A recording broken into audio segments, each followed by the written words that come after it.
ሰላም ተማሪዎች፣ በዚህኛው ቪዲዮ ደግሞ አይን እናያለን ማለት ነው። አይ እንዴት ነው በሾርት መንገድ የሚነበበው? አይ ኢ ብለን እንደምናነብ በሌሎች ቪዲዮዎች ላይ አይተን ነበረ። ዛሬ ደግሞ እሱን እንመልከት። በዚህኛው ቪዲዮ አይ ምን ተብሎ ሲነበብ ማለት ነው? ኢ።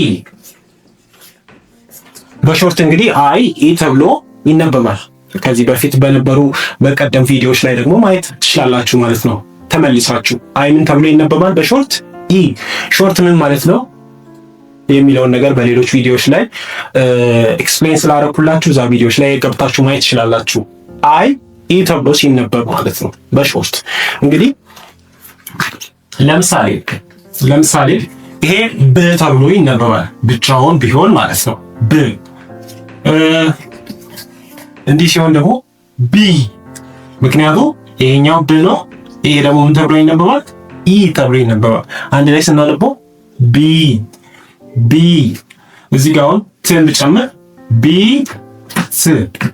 ቢት ቢት ይሆናል ማለት ነው። በተመሳሳይ ይሄኛው ብቻውን ሲሆን ስ ነው። ስ ከዚህ ጋር ሲሆንስ እንደዚህ ሲሆንስ ይሄ ስ ነው፣ ይሄ ኢ ነው። አንድ ላይ ሲ እዚህ ጋር ትን ልጨምር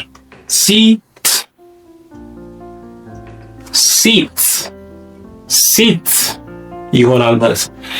በዛም ያለ እስቲ እንጻፍ። ይሄ ብ ነው፣ ብ። ይሄ ለ ነው፣ ሊ ላድርገው እስቲ። ሊ አልኩት፣ ሊ። ን ልጨምር፣ ን። ከዛ ክ ልጨምር፣ ክ። ብ። ይሄ ሁለቱ እንግዲህ ሊ ነው፣ ብ ሊ ን ክ። ብሊንክ ተብሎ ይነበባል ማለት ነው። ብ ሊ ን ክ ብሊንክ። እንግዲህ በቃሎች ውስጥ አናባቢው ያለው አንድ ብቻ ነው። ለዛ ነው በሾርት መንገድ የምናነበው ማለት ነው። በቃል ውስጥ አንድ አናባቢ ብቻ ሲኖር ምን ብለን እናነባለን? በሾርት መንገድ አይን ኢ እንላለን። ኤን አ፣ ኢን ኤ፣ አይን ደግሞ ኢ፣ ኦን ኦ እያለን እንደዛ እናነባለን ማለት ነው። ስለዚህ ይሄ ምን ተብሎ ይነበባል? ብሊንክ። በተመሳሳይ እስቲ ረዘም ያለን ሞክር። ይሄ ድ ነው አይደለ? ድ። ይሄኛው ር። እንደዚህ ከሆነ ግን ር ነበር፣ ግን ምን ሆነ? ሪ። ድሪ ን። ከዛ ክ ልጨምር፣ ክ።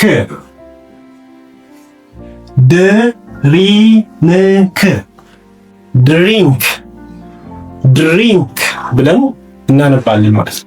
ድሪንክ፣ ብሊንክ፣ ቢት፣ ሲት። እንግዲህ ቃሎቹን ካያችሁ አናባቢው ስንት ብቻ ነው? አንድ ብቻ። ሌላ አናባቢ ቢጨመርበት ኖሮ ይቀየራል። ለምሳሌ እዚህ ጋር እንደዚህ ይሄ አሁን እንዲህ ካያችሁ ሌላ አናባቢ ጨምርኩኝ፣ ሲት ብለን አናነብ፣ ተቀየረብን ማለት ነው። እሱ ሲሆን በምንድን ነው?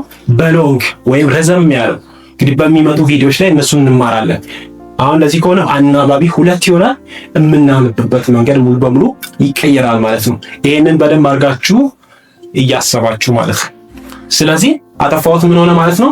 ሲት ተብሎ ይነበባል ማለት ነው። እንግዲህ አይ ኢ ተብሎ ሲነበብ የሚነበበው በዚህ መንገድ ነው። አሁን እንግዲህ እንደ ስሙ ኦ ብለን ነው የምናነበው። ቀላል መሆኑ እሱ ነው። ኦ ብለን ነው የምናነበው። እሺ እንዴት ነው በቃል ውስጥ ደግሞ? ይሄ አሁን ክ ነው አይደል? ክ እንደዚህ ከሆነ ክና ኦ ኮ ምን ብላችሁ ታነባላችሁ? ኮ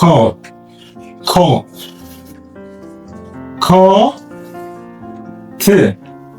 ይሄ ምን ሆነ ማለት ነው?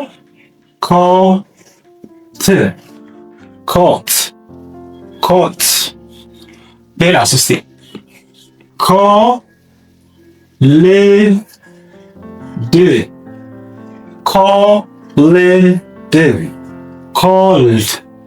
ኮልድ ስታነቡ ኮልድ። ይሄ ብ ነው። ይሄን አናባቢ ስንጨምር ሆነ ቦ ል ቦልድ ቦልድ። ስታነቡ ምን ብላችሁ ታነባላችሁ?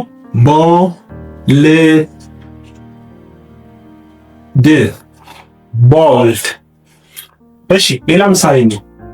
ቦ ብለናል። ይሄን ቦ ከዛ ክስ ልጨርስ እስቲ። ክስ ክስ ቦክስ። እንግዲህ ኤክስ ክስ ተብላ የምትነበበው ብለናል በመጀመሪያዎቹ ቪዲዮዎች ላይ ማለት ነው። እነሱን የማታውቁ ከሆነ ወደኋላ ተመልሳችሁ እነዛን ቪዲዮዎች ማየት ይኖርባቸዋል ማለት ነው። ቦ ከዛ ቦ፣ እነዚህ ይሄ ሁለቱ ነው ቦ የሚባለው አይደለ? ከዛ ኤክስ ደግሞ ምን ተብሎ ይነበባል በቃል ውስጥ? ክስ ቦክስ።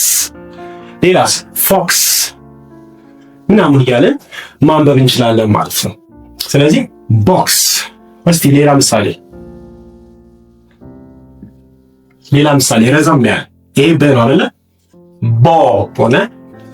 ይሄ ን ነው ቦ ነው። እዚህ ጋር ይሄ ግ ነው። ይሄ እሱ ጎል አድርገው ጎ ቦ ን የኛው ጎ ነው አይደል?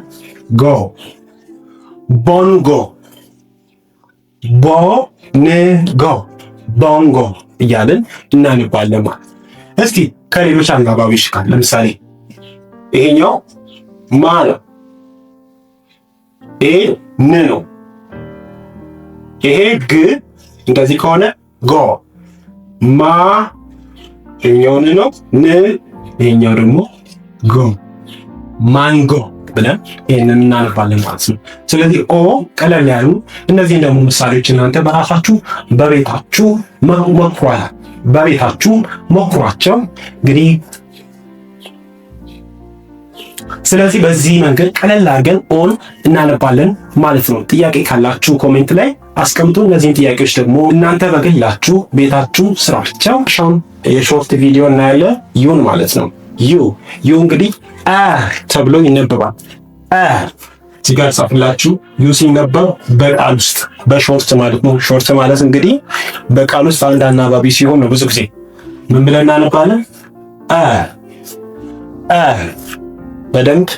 በደንብ አስቡ። ይሄን ሪሜምበር ዲስ። እሺ ይሄኛው ብ ነው። ብ እንደዚህ ከሆነ ብና በ ነው የሚሆነው። ኦኬ በእንግሊዝኛው ብዙ ጊዜ እኛ በአማርኛ አድርገን ስንጽፍ ቡ ብለን ልናነብ እንችላለን። እንደዛ አይደለም። በእንግሊዝኛው ሲሆን ምንድነው? ምን ብለን ነው? በ።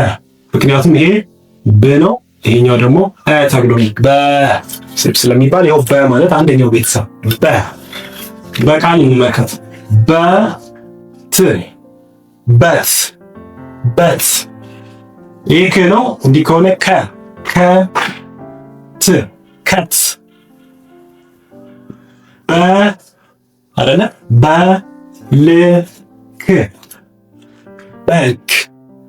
በልክ ይሄ ጅ ነው። እንደዚህ ሲሆን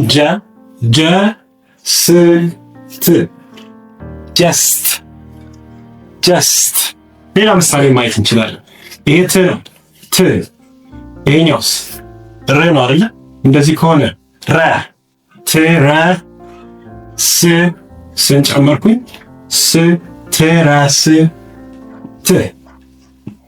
ትረስት በት ከት በልክ ጀስት ትረስት ተብሎ ይነበባል። እንግዲህ ብዙ ሌሎች ምሳሌዎች አሉ። እነሱን ደግሞ እናንተ በቤታችሁ ትሞክራላችሁ ማለት ነው። እንዴት እንደሚነበቡ ማወቅ ብቻ ነው የሚጠበቅባችሁ። ከዛ በኋላ ማንበብ ትችላላችሁ ማለት ነው። ግን ደግሞ ሪሜምበር ዲስ ተነባቢዎች እንዴት እንደሚነበቡ በደንብ መጀመሪያ ማወቅ አለባችሁ ማለት ነው። አሁን ለምሳሌ እዚህ ጋር ስ ያልኩ ነው፣ ት ያልኩ ነው ስለማውቃቸው ማለት ነው። እናንተ ኤስ ቲ ምናምን የምትሉ ከሆነ ማንበብ አትችሉም። ስለዚህ እንዴት ነው የሚነበቡት በቃል ውስጥ? እንግዲህ ቪዲዮ ፓርት 2 ላይ ማየት ትችላላችሁ። ኤስን ስ፣ ቲን ት፣ ቢን ብ እያልን እንደምናነብ በደንብ በመጀመሪያዎቹ ቪዲዮዎች ላይ በደንብ አስተምሬያችኋለሁ። እነሱም ካላያችሁ ወደ ኋላ ተመልሳችሁ ማየት ይኖርባችኋል ማለት ነው።